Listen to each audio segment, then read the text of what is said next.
All right, Mr. Goldfinger, let's get started on this this Texas Star 400 white line. Ooh, God, 400. It just hit me. If this is a 400 inside, it's going to take a little bit of work to accept the 2879 HGs. I may have to do some full conversion, rewrapping the transformers, the whole nine. We will see though. Somebody may have just put a 400 front on it, but let me get this plastic off and I'll be back. Alright, Mr. Goldfinger, got a bit of a mess here. Basically, yes, this is a Texas Star 400. Okay, so I'm going to have to rewrap the input transformers and pretty much do some conversion on the input and output tune and all that good stuff, because a good telltale to be able to tell the difference of a 400 and a 500, the first thing is look at the input transformer. If it's got 4 or 5 wraps on the input transformer, it's a 400. Okay, if it's only got 2 wraps, then it is a 500. The next telltale is look at the capacitor right here, the input tuning capacitor on the input splitter. If it's a 120, it's a 400. If it's a 330, it's a 500. So this is a 120. So I'm actually, since I'm putting these HGs in, I'm just going to remove that and fine tune that in. I'm going to remove this right here and throw down a metal clad capacitor, which is the way they always do it now these days. This is an old amp. Another thing, I don't know why in the world somebody would have done this, but somebody has put 2 104s, or those 103s. They look like 2.1s. Somebody has put 2 104s here on the output tune to ground. I can't even fathom why somebody would have done that. Will throw the output tune completely out of whack. I don't even know how it could produce power that way. So there's a good bit of other stuff we're going to have to do through here. There's a lot of components that have been pushed down and stuff. I'm going to do the full power wire upgrade, get all that out of there. I'm going to go through here, install all your tabs, do my normal maintenance I like to do on these older amps. We're going to check the input variable to see if it's still good. If it's not, we're going to need to replace that. You didn't want a fan kit, you didn't want a new top lid, even though this top lid has definitely seen better days. Ugh. But if you ever do want to order a new lid, you can order a lid from Barkhead Electronics. Barkhead Electronics, my buddy over there. Or you might be able to get a lid off RF Parts, possibly. They usually cost around, I think, around 16 to 20 bucks, something like that. And we'll get this front bent back. It was bent a little bit on shipping. The heat sink was bent a little bit. We're going to bend that back for you. Let's see, you got 4 HG2879s you've sent to me and a meter. So we'll go ahead and get all that installed. And yeah, like I said, on the frame here, the way it was shipped, it bent a little bit during shipment, so we'll get that bent back. So we're going to get on in here. This combiner is blown right here. We're going to need to replace that. And also the input, the caps on the top of the, look at that right there. The caps on the input transformers, they're going to need to be changed anyway, since we're going to a 500. And it looks like you are missing one feedback circuit, so we're going to have to put you another feedback circuit on there. And you have requested for this to be Class C. This will be the second Texas Star other than a Sweet 16 that I have Class C'd since I've started doing this. I normally like to keep them Class AB, and the amperage from just a 4 transistor amp like this, the amperage difference of Class C and AB is not going to be nothing to make a difference. I just like to keep everything linear and keep the Texas Stars the way they were designed if all possible. But in the end, what matters is what you want, and that's what I'm here to do. So we'll Class C this thing for you. The variable and the input, the variable and all that probably ain't gonna be much use for you after you do that, after you Class C it, because the variable and the medium, which is integrating these two 150s, creating a 75 ohm resistor here, there are designed with it being Class AB, so this is going to have much more of effect on it being Class C. So you'll notice that once you start to turn that variable down, it's really going to put some attenuation on it. But I'm sure you'll probably just be running this high drive anyway. So let's get this done. Get this thing out to you, big brother. Mr. Goldfinger, I've been waiting a good little while for this one. But that's how it is when you're taking these Texas stars in by the droves weekly. The GK said that. We'll be back. Alrighty. We are all done with this now Texas Star 500 HG. Took a bit of work, man. A little bit of work to get this to where it's at now. I mean, it wasn't like it was a rebuild or anything like that. It was just a good bit of changing around.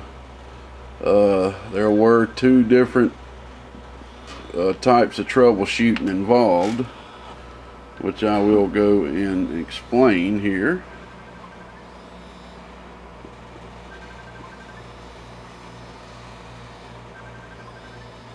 Sorry, got a call coming in. But anyway, I'll just pretty much try to start from the top, brother. These are all the parts that came out of the box. Okay. Like I believe I already mentioned in the first portion of the video, that this was set up for a Texas Star 400. So I had to pretty much do a conversion over to the 500. Okay. The input transformer, I had to take 2 wraps off the input transformer. That's what these wires are right here. Okay. One thing I did notice, I didn't notice in the first clip, is the output transformer on this 2 transistor section right here was missing the metal clad capacitor on the top of the transformer. It was like it had fell off. I think that this box had pretty much a catastrophic failure at some point. So I had to add you another metal there on the top of that output transformer. Alrighty, we did the Class C conversion like you requested. Like I said, this is my this is my first Texas Star 500 Class C conversion. I've done a 667 before, but the guy wanted me to change it back. But it's working pretty good, man. It's working pretty good. Now, it wouldn't have probably worked as good if this was a non-variable. I'd had to play around with some of the input attenuation and this and that. But since this is a V, and you pretty much only have one set of attenuation, which is the 75, these two 150s and the variable here, it didn't turn out bad. I didn't even have to adjust the input meter. Sometimes you have to do some recalibration to that when you make changes like that. So anyway, let's just kind of start from the top here. So I had to take 2 wraps out of the input transformer. I had to put new caps for you right here on the top of both input transformer. One was completely blown off, and it had one good one on the other one. So put your 1200 picofarad caps on top of both input transformers here. Okay. Had to give you another feedback circuit. It was missing one. Okay. Another thing is it didn't have no 330s on it. And this is something that I will point out, because the newer Texas Stars do not come with 330 picofarad capacitors going from collector to ground. And I was very curious about that, so I actually contacted my buddy up at Texas Star and talked to him about this on the last amp I worked on, because I was just kind of curious what he would say about that. And basically he said they just dropped them. They didn't really notice a big difference in stability using them with the HGs or DEI/HGs that are being used now. They're the ones that use right this second are HG08-4s with DEI tops. But so basically they're like, if we don't feel like we have to have them, we're not going to put them on there. But as I knew he would tell me, it's best to go ahead and put them on there anyway. I knew he would tell me that. Oh, Mike's a good guy, man. So I still add the 330 Picaferry caps here. So I went ahead and put you 4 brand new 330s from collector to ground. Drop your HGs in for you. Okay. Your transistor for your preamp, two of the legs were unsoldered. I checked the transistor and it was good. Looks like somebody had unsoldered it for some reason, so I soldered that back for you. Put your 2 wires right here. One of the wires were missing and the variable was just laying in the board. I checked the variable, it was good, so you didn't have to have a new variable. I did have to give you a new knob though. It didn't have a knob with it, so I had to install 2 wires to hook the variable up for you.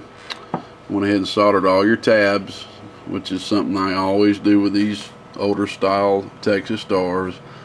A lot of your leads right here were bent, like, just, I don't know why, honestly they were bent, but they were bent, so I made sure to bend all of them and check the continuity of the switches, make sure everything was good, and it was. Let's see, I went ahead and cleaned the box up real good for you. I know you didn't request that, but that's something I'm throwing in for the extra wait time. This box was a little nasty, and it was did have quite a bit of flux in it, and you may be able to tell before and after. I did quite a bit of cleaning all around the box. Took about an hour and a half. I just got done with that. Alright, did the full power wire upgrade all the way to the back of the transformer. 14 gauge wire, 43 bead, gives you the inductance you need. Because trust me, it makes no sense coming here with this thick 8 gauge wire, which is complete overkill. But hey, it's the power wire upgrade. Overkill is always better when you're dealing with DC power. It makes no sense to come in this box with this thick 8 gauge wire like this, just to hook this at the end. Because that's what's going on. The wire comes in, hooks to this, flows through this to the back of the transformer. Now what sense does that make? I don't know if that'll focus in there, but to just go to 8 gauge to go to this tiny wire, going through these 2 beads to the back of the transformer. So we upgrade to 14 gauge wire, Teflon, with enough inductance for the lowest frequency we'll be using to help keep that RF off the DC line. And of course we also add a 43 bead on both power wires as well for a little bit extra inductance. Alright, let's see here. Let's kind of go down the list here. Next thing is I went ahead and added you 2 electrolytics. That's something I just like to do. Some Texas Stars you'll see them on it, some won't. Went ahead to add you 1,000 on here, 1,000 on this board, and an extra 104 for your high frequency filtering. That's just for filtering. Help filter some noise if you got any noise on your DC coming in. Let's see here. Went ahead and put a brand new combiner on here. This is your other combiner, and of course the resistor was blown. It had toasted. Had to put you another 10 microhenry choke right here. That was blown. Luckily this one wasn't. I'm gonna tell you something else too. I don't know if someone just flat out removed these and had rewrapped these output transformers at some point, but this was a troubleshooting issue. I had not, I'm telling you, man, I have worked on hundreds, and I'm not kidding you, hundreds of Texas Star 400, 500, 600, 667 style amps. Hundreds. The last 6 to 8 years. Hundreds. And I have not had one come on my desk that had this issue here. Let's see if I should bring up a schematic real quick.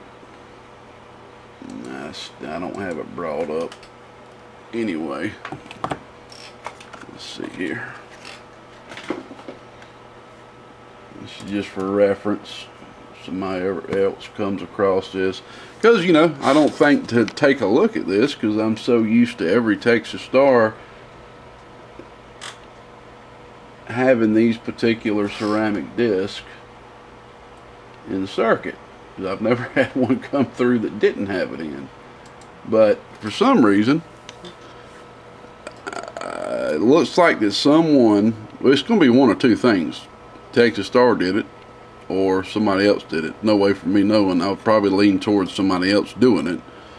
Somebody had rewrapped these transformers, and when they rewrapped the transformers, instead of going through the ceramic disc to ground, which is a DC blocking capacitor for the bias voltage, they just took it straight to ground, which would be completely fine if we didn't have no bias voltage going on. Even though this is Class C now, I didn't sit here and just absolutely remove the whole bias circuit, okay, because the amplifier still needs bias to light the LED up, or light the lamp up. Okay, it still needs that bias voltage to light that lamp up, so I'm going to leave the bias voltage going. But what we've done, of course, is we've broke the connection on the bias circuit here, and we still got the same amount of inductance, okay, but now it's going to ground. So we got zero bias now. As you can see right there. I don't really want to sit here and teach people on a video how to Class C these amps, because I ain't the biggest fan of Class C in these particular amps. I'm a Texas Star, I don't know if you'd say fanatic, but I'm a huge fan of Texas Stars. I love Texas Stars. They have their place, you know, and they're built to be a simple biased linear amplifier with the most simplest bias and circuit you can possibly do. But you know, I'm not going to sit here and tell you don't Class C it. I'm not going to say that, but I like to keep them biased. But I completely understand biasing the Sweet 16s or 1200s, because, well, these days it's a little different because it's a lot easier for us to have regulated supplies. But back in the days, a regulated power supply for 200 amps was very expensive. So a lot of ways to be able to run it safely on a unregulated supply was to Class C Sweet 16s or 1200s, which I, you know, do not have nothing against that at all. And when it comes down to it, this box gets hot enough anyway. It don't matter if it's got bias in it anyway. It's Class C. It reverts down to Class C anyway. But anyway, regardless, that's what I'm trying to explain to you. You still have bias.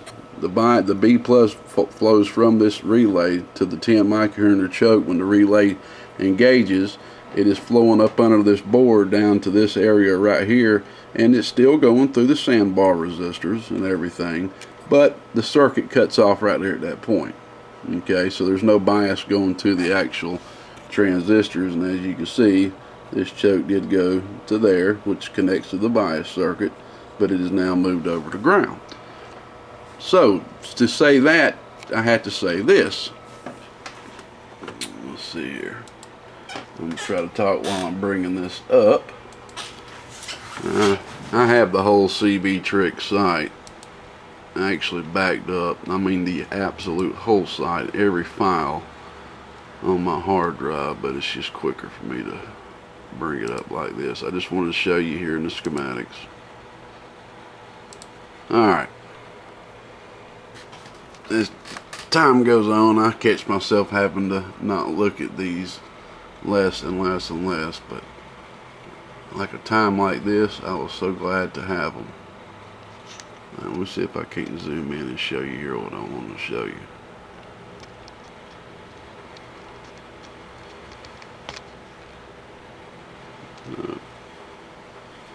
Alright, right here. Now here's the transformer, okay? As you see, the ground wire of the winding flows through a 0.01, a 103 ceramic disc, or I think they'll use a ceramic disc, or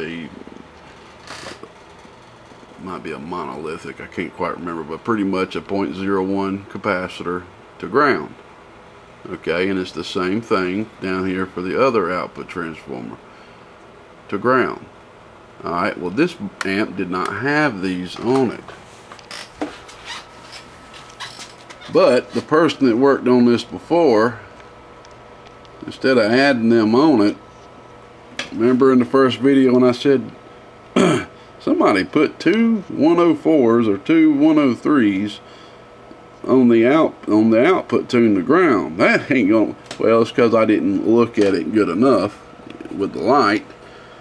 What they had done was put the two 103s in series with the output transformer, and the reason why they did that was being used as the blocking capacitor for the DC, because once you key this amplifier, DC voltage is actually sitting on these windings of the output transformers. Okay, and the only reason they are is because when Texas Star uses this relay for the switching mechanism of the bias circuit, the DC, once you're keyed, goes on the output RF line. Okay, on the output RF line. But since you have this right here, okay, it's going to keep that DC from not flowing through these caps out the outside of your amplifier. But you also need blocking capacitors on the windings, because if you don't, DC is going to be shorted to ground. Okay, I just had, like I said, I've never had an amp where somebody had took them off before. I don't know why they did. So yeah, there was a problem at first when I was trying to check the, even like I said, even though this is Class C, I still wanted to check the bias, make sure bias was going to the lamp, you know, a B plus was going to the lamp, etc. And that's when I quickly figured out we had an issue here, and I figured out the transformers was causing the voltage to be shunted to ground. So that's when I double looked in here and it hit me. So I had to go ahead and add you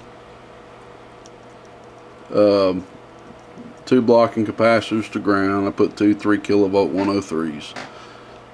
So that fixed that issue. Now, so that's why the other person had them over here. So instead of me trying to cram some back over here, I just did it the way it calls in the schematics. And normally they'll do them over here on this side. I ain't trying to bore you, but the wires wasn't long enough. There ain't no sense in trying to rewrap the transformer just to get it in the right direction when it's going to work the same. So that was the first thing. Next troubleshooting is we had a short up under the board. This board right here. These amps right here, over time, heating up, cooling down, heating up, cooling down, these boards will begin to flex in areas where it's not mounted to. Usually in the areas near the center or over around this direction.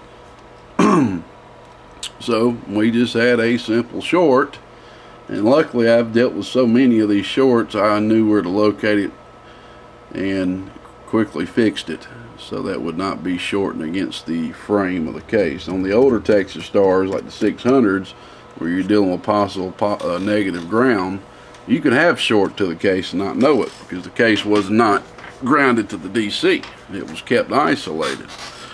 But in the newer ones, no, that won't ride. the amp will fall on its behind. No doubt about that. Alright, so as we carry on, I think we about got down to it here. Added you the 100 picofarad metal clad capacitor. You'll look in the schematics and they'll write for a 91, but you'll notice that all Texas Stars, they just use 100s. They round up to a 100, and that does work very well with the HGs, by the way. But what does not work very well with the HGs is the normal 330 that calls for the 500 on the input tune, your input tuning capacitor, loading capacitor, etc. right here at the splitter. So I went ahead through a trimmer there, tuned that for absolutely lowest input reflect, and yes, it dropped to around 240, 245 picofarads. So that's a big difference from 330 to 245. And you'll notice on the newer Texas Stars, it is lower, if I remember correctly, usually around 220 to 240, and that's the reason. You have to make tuning changes, and of course, if I put a 330 in here, the box is going to work. You're going to have some input reflect on the input, and you'll have a little bit less output, but it will work. But it's always good to fine tune if you're able to do so. Let's see. I'm hurrying. Next thing is, got you the set of Andersons. Okay, these are Anderson power poles. Cool thing about these bad boys is you can run them pulled apart like this if you want to. So you can just take one, plug it into the ground, take the other one, plug it into the ground. So went ahead and took the torch out and went ahead and installed your 175 amp Anderson power poles here, and this right here is mine. It's you know, just an adapter for me so I can hook it up to my power supply. So I'll be sending this right here with you. I'll put it back together for you. There's your two fingers or adapters to put on your power wires at the house. And I do have a little video I have made showing how to do that. Next thing is I installed your meter for you. Okay, and just the way this front bezel is, this front face plate, the meters don't really sit real snug, and that's also why they had to glue that in right there as well. So I went ahead and put that in, did it real tight there, that's why they're using these wires too, to kind of help hold it in place. And I went ahead and glued that in there too, just so it wouldn't be moving around on you. Alright, next thing, I told you we had to do quite a few things to this thing, man. Went ahead and gave you four brand new lenses and one bulb, which I think was this. Where the heck is that bulb? Probably dang fell on the floor somewhere, but I believe it was the $1 bulb. It was either the $1 bulb or the preamp. It was one of the two.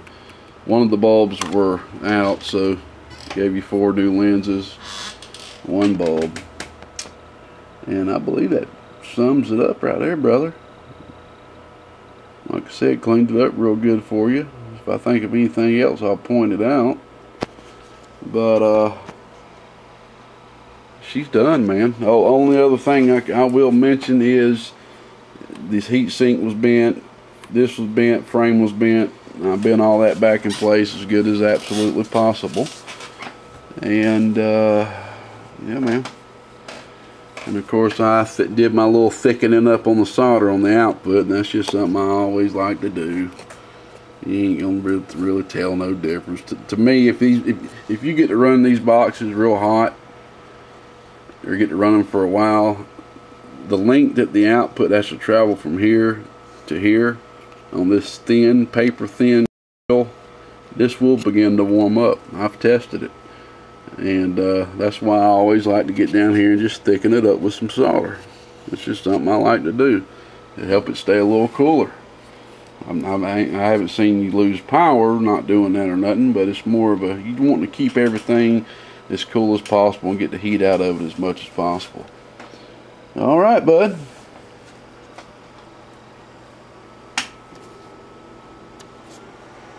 Alrighty, we are on 14.5 volts.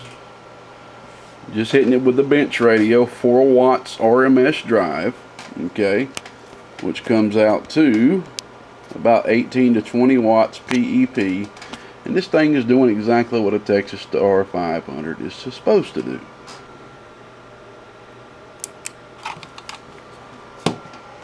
Alright, reach up here.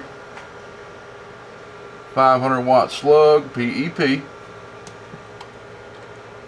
Go in the corner, man. Over 500 watts, PEP. And that is what a Texas Star 500 is supposed to do with a 4 watt RMS drive. Or around 18 to 20 watts peak drive is you're supposed to get that 500 watts out. Is your input tune, 5 watt slug in reverse. Go, absolutely beautiful tune, it ain't even moving. Go, and it is pretty tough to get a input of a Texas Star that low. Go, but this Texas Star is now tuned for the frequency it's going to be ran on, I'll tell you that. And just to show you, we're probably putting a little bit less than 4 watts in. It's a 5 watt slug, middle scale. Go, shows about 3 watts. Go, but you got a little loss going through the coax and all that good stuff. But if I had this radio hooked directly to the dummy load, it does right there at 4 watts. So, but still, even if it's doing about 3.5 bird, that is giving you, we're on RMS now, go a little bit over 150 bird. Go, and just to show you the variable works, we'll go ahead and engage the variable, and this also engages the 75 ohm attenuator. And as you'll notice, just engaging that, you'll go ahead and probably drop about 50 bird. Go, see, a little bit less than 50 bird. And let you see the front here. Go, just let you see the meters working. Turn it back some. Go, turn it back some more. Go, some more. Go, some more. Go, so that meter is all the way down. Oh, she is working. So that's over 500 watts peak.